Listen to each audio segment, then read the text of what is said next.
Sorry? Can you make us TV? Oh, thank you.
No, no, all right.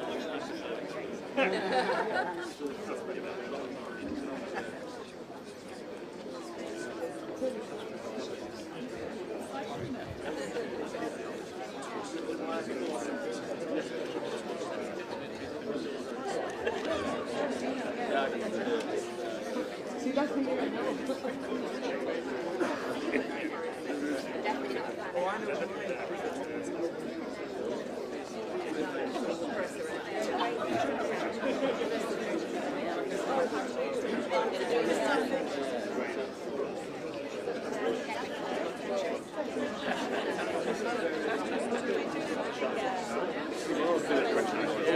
You're marking everyone. Is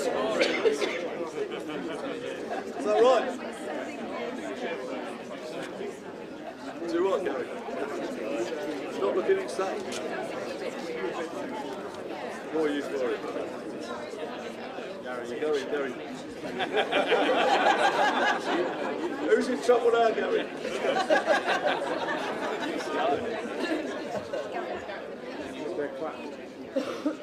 Just going to clap for the couples. Ready? 1, 2.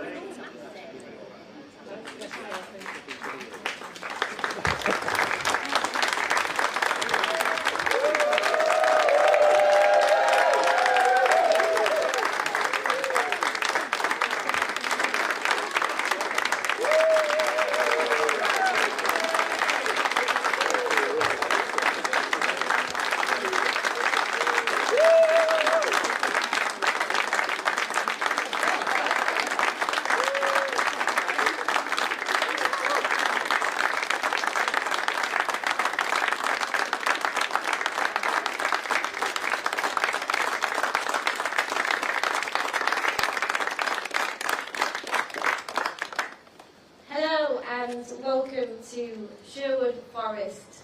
What a proud moment this is for me and all of our members. We have been out talking to thousands of constituents across this area, and the truth is people are telling us they're ready for change. But we know that change can only happen if we vote for it and if they vote for it. So on the 4th of July, vote for Labour. I'm proud and both honoured to introduce to you here today the leader of the Labour Party, Keir Starmer.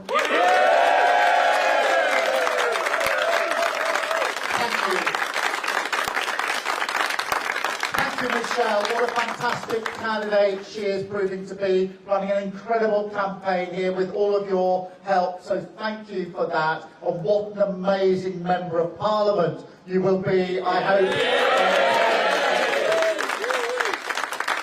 And thank you for that warm reception, that warm welcome here this morning. I'm really pleased that with 2 days to go, we're running such a positive campaign. We're campaigning with a positive case to take to the electorate, all about change. And what a contrast to the increasingly desperate negative campaign that the Tories are running. They've literally got nothing to say to the electorate as we go into Thursday. We've got plenty to say, because this campaign is about change, it's about turning the page and rebuilding our country.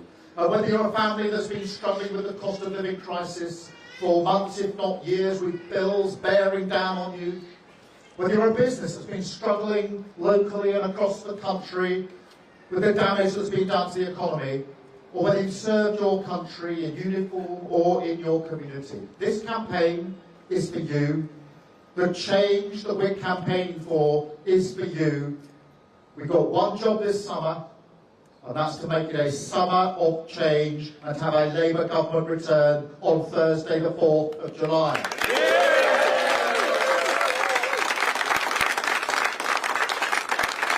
We're able to be so positive because we have changed our Labour Party. We pushed gesture politics to one side, and we proudly say country first, party second. That is the change that we brought about in our party. That is the approach we take to this campaign, but we are asking for the opportunity to change our country for the better and put it back in the service of working people. That is what this is all about. And the contrast could not be starker. Because believe you me, if you don't vote Labour on Thursday, if you vote for the Conservatives or anybody else, that we could end up on Friday morning with 5 more years of the same. We've had 14 years of chaos and division and failure. And have you seen anything in their campaign that suggests that they've changed? Chaos and division and failure. I'd add with a big N, negativity. Negativity as we go into the last 48 hours. But that's what will be back on Friday morning if we don't persuade people of the case for change. And forget the polls. You all know in constituencies like this, every single vote counts. Many constituencies will go down to just a few hundred votes either way on the day. So every vote has to be earned. It's out there to be earned. And we have to work our way through till 10 o'clock on Thursday evening, making the case that if you want change, you have to vote for it. And I do believe the country wants change. You'll have been out on the doors. We've been campaigning for a long time now. I'm yet to meet a single person that said to me, look here, everything's great. Please don't change anything. It's fine as it is. Nobody is saying that. People want change, but change will only happen if you vote for it. So we campaign through all the way to 10 o'clock on Thursday in constituencies like this across the country, with ambition for our country, with a plan on day one. We'll roll up our sleeves and get on with the urgent work that's needed, setting up those 40,000 extra appointments in the NHS to get our waiting list down, recruiting the 13,000 police officers that we need in our neighbourhoods, making sure we've got the teachers in our schools so that every single child, whatever their background, whatever their circumstances, gets the chance that they need to go as far as their talents will take them, as we rebuild our country, with the NHS not just back on its feet, but fit for the future. With GB Energy, a new publicly owned energy company, keeping your bills down for good with energy security and the next generation of jobs. And making sure that across Britain people are better off. Living standards are going up. People feel better off because their public services are working. The NHS is working as they would expect, as they're entitled to. That is the choice at this election. The choice between continuing as we are, chaos, division, failure, that'll all be the same, it'll be worse, because they'll feel emboldened, or turning the page with a smile, with a spring in our steps, which is how we've campaigned, and rebuilding our country, starting from day one. That's a change worth having, but if you want change, you've got to vote for it. Thank you very much.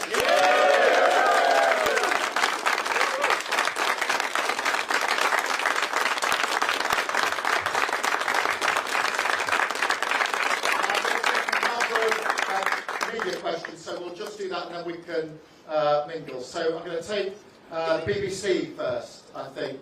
Yes. Hi there, Jess Barker, BBC News. Keir Starmer, imagine that you are Prime Minister on Friday. You walk through the door of Downing Street.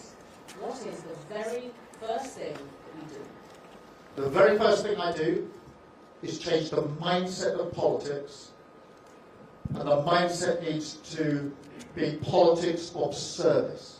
We've had 14 years of self-entitlement under the Tories, 14 years of seeing the Partygate, the breaking of the rules that everybody else was following, the PPE contracts in COVID, the gambling that we've seen in this campaign. Politics needs to be returned to service. And that is the first thing that we have to do on day one. We've got our first steps. We will start our work on the waiting lists, on the police we need, or the teachers we need, or the border security we desperately need, but returning politics to service, where we can, as we campaign, say it is always, always country first, party second. Thank you very much. I will now go to Sky. I'm sorry, Carl, I couldn't do it any way around. The cost of living crisis has eased because Europe is still reliant on Russian gas imports. UK companies are still facilitating the trade through insurance and ownership. Would you toughen sanctions to clamp down on British companies that facilitate this trade? Well, we do need to have a clear framework in place when it comes to trade. But what I would say, you started with energy. One of the reasons that we paid such high prices in energy is because we're over-reliant on the international market. And that is precisely why we want to start the work on day one, setting up Great British Energy, a homegrown renewable energy company, because that will give us lower bills for good because we control it. It will give us independence and security because whatever happens in Ukraine and Russia will not impact in the way that it has done, and it carries with it the next generation of jobs. And that's one of the examples that we put forward when we say we're going to rebuild this country and make sure that people feel better off, living standards going up, costs going down. Thank you so much. I'm sorry if I'm not the order up there, but apologies. Are you concerned about reports that people have not been getting their postal votes in time to take part in this week's election? And also, I wonder if I could have your response to Conservative claims that spending time with your family on a Friday evening would make you a part-time Prime Minister. Well, look, on the serious part of your question, which was the first part, I am concerned about the postal ballots because it is really important in this election that every single person has the ability to vote, and I hope vote for change. And so I think it's on all of us, on a sort of non-party political basis, to say we must do everything we collectively can to ensure that those ballot papers get to people and they can fill them in and have the vote to which they are entitled, so that the country can move forward with the change that I hope will be delivered at this election. On the second part, look, this is just increasingly desperate stuff. I actually can hardly believe that 48 hours before an election, the Conservative Party has got nothing possible positive to say as they go into it. I've been arguing throughout this campaign, you'll have heard me many times say, they haven't changed, they're just the same, nothing's going to change, and they're proving it. Because they are not saying, look, if you vote Tory and vote Conservative on Thursday, these things will happen. They're just in this negative, desperate loop. And it is really desperate. My family is really important to me, as they will be to every single person watching this. And I just think it's increasing desperation, bordering on hysterical now. And I think I've got Channel 4. Gareth. I wonder if in the spirit of change I can lure you away from soundbites to a slightly more reflective answer. Some people are saying, as they watch events around Europe and in America, that maybe Brexit was Britain's populist rights moment, and we're through that, out the other end. And if you're elected, that might be proof of that. Is that right, or is there still a populist far-right threat here? Could the big Labour majority be a false dawn? What do you think? Well, I think this is a really serious issue in terms of the tides and currents of politics, both in this country and across Europe. And, you know, I believe that there are many challenges in this country, across Europe, across the world, which are more volatile now than they've been for a number of years. And within that has been a loss of confidence in politics itself as the answer to those challenges, a sort of disaffection. I believe that progressive parties, our party and other parties and governments across the world, are the answer to the challenges that the world faces. But we do have to understand why people have lost faith in politics. And I think if you look at the last 14 years in this country, you can see why. Because those party gates, they're breaking the rules that were imposed on the rest of the country, was a real moment of trust in the electorate, as were the PPE contracts, handed out at great expense to the taxpayer, as was the first instinct of so many of the Conservatives when there was to be an election, which was not how do I take my message to the country, but how quickly can I get to the bookies. This goes really deep into the psyche, and that's why the change that we hope to bring about in this election, to return politics to service, is so important for the future of our country, but also so important to the point you put to me, which is how do we take on the sort of populism and nationalism that is taking hold in some places, and we can see that in Europe and other parts of the world. So there's a really serious political challenge here that we have to rise to. And that's why the first answer I gave in relation to the first change will be to return politics to service and ensuring that we have progressive answers to the challenges we face. Thank you all very much indeed. We've got a bit of time to ourselves now. Thank you.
No, should not do it. It's a compliment. The idea that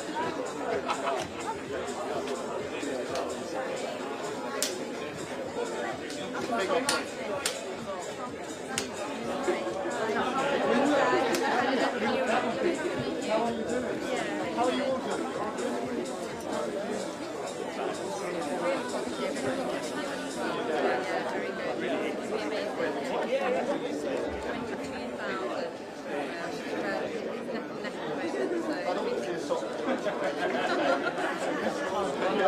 Not this time, not this time. No.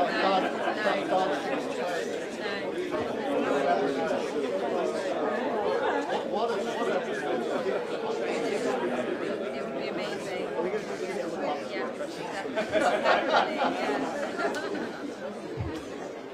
Sorry?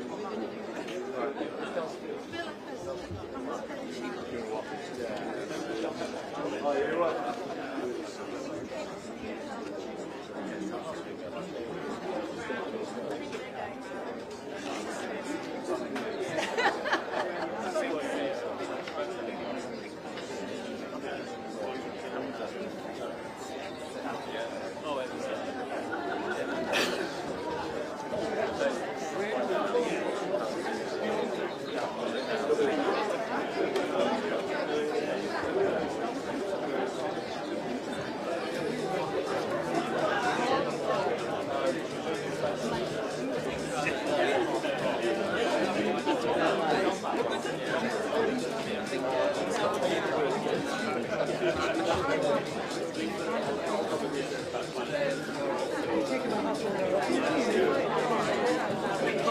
Yeah.